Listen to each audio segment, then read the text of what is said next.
Bonjour et bienvenue sur cette nouvelle vidéo. Alors aujourd'hui je vais vous parler des cartes du Petit Lenormand qui ont un thème en commun qui est le thème de l'autorité, du contrôle, de la puissance.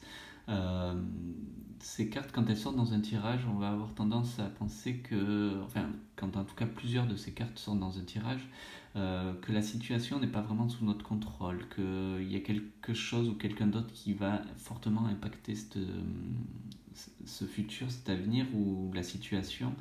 En tout cas, voilà, les choses ne sont pas sous notre contrôle direct. Donc j'ai choisi 4 cartes dans mon petit Lenormand qui parlent de ce thème-là. J'ai commencé par la carte de l'ours. Donc avec la carte de l'ours, on est sur une autorité qui est vraiment une autorité naturelle.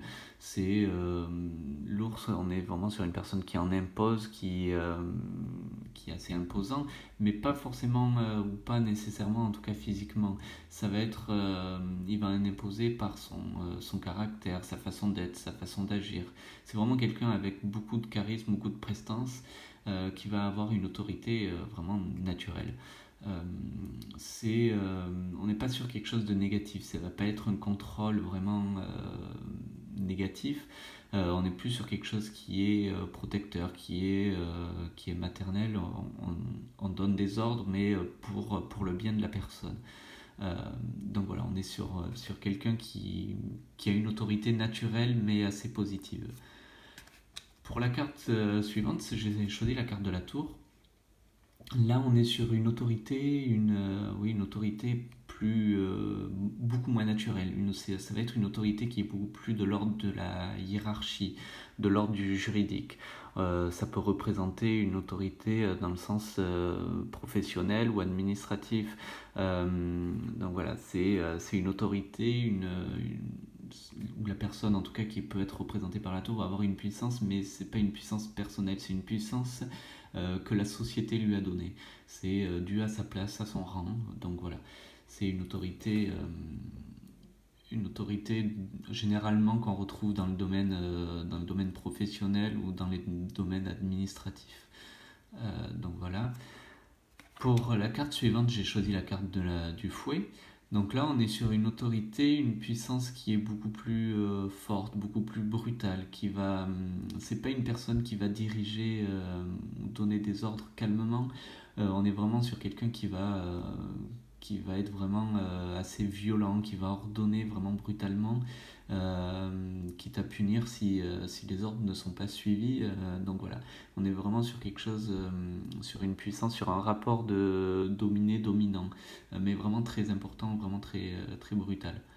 Euh, alors c'est pas forcément de la violence physique, hein, mais ça peut être une violence une violence aussi psychologique, une violence morale. Donc voilà, là avec cette carte il y a un fort rapport de force qui s'installe. Euh, la dernière carte que j'ai choisie, c'est la carte du serpent. Donc là, contrairement à la carte du fouet, on va être sur quelque chose qui est sur une autorité, oui, une autorité, sur un pouvoir, une puissance qui est beaucoup plus subtile, beaucoup plus de l'ordre de la manipulation. En fait, avec le serpent, il va influencer les gens sans que la personne s'en rende compte. Euh, il va influencer sur les idées, sur les actions, sans que la personne ait conscience que les actions qu'elle mène, que les pensées qu'elle a ne sont pas vraiment les siennes et sont influencées par une tierce personne. Donc voilà, avec le serpent, ça va être beaucoup plus un rapport de force beaucoup plus subtil. Il va y avoir beaucoup plus de diplomatie, en tout cas par rapport au fouet, beaucoup plus de diplomatie que d'ordre direct. Donc voilà, ça va être beaucoup plus soit une manipulation invisible, on va dire, soit quelque chose qui va être beaucoup plus, oui, de l'ordre, oui, assez subtil en fait. On n'est pas sur quelqu'un qui va attaquer de front, mais qui va manipuler pour arriver à ses fins, qui va contrôler les gens sans vraiment se faire voir. Donc voilà pour les 4 cartes que j'ai sélectionnées. Si vous avez d'autres cartes qui pour vous parlent de ce thème dans le petit Lenormand, n'hésitez pas à partager votre avis dans les commentaires. En tout cas, j'espère que cette petite vidéo vous aura plu, vous aura intéressé et vous aidera en tout cas dans vos tirages et à comprendre un petit peu mieux ces cartes. Donc voilà, je vous dis à bientôt pour une prochaine vidéo.